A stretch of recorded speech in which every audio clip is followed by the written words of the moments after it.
Sziasztok!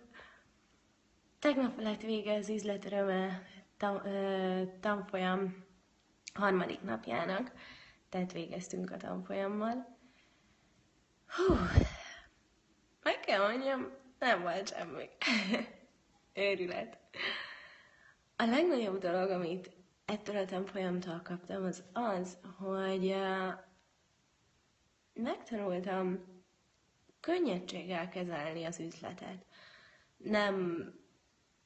Nem tulajdonítani fölöslegesen nagy jelentőséget a dolgoknak, bármi is jöjjön. Mert bármi jön,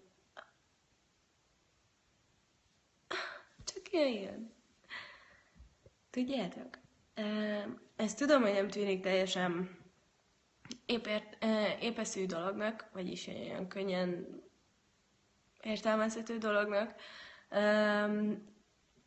Hát próbáljam meg egy kicsit szavakba önteni jobban.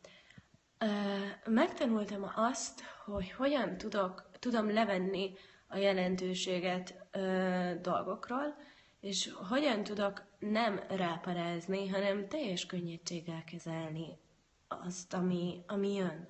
A jót is, és a rosszat is. És úgy érzem most, tudjátok, hogy bármi jön, be tudom fogadni az üzletembe.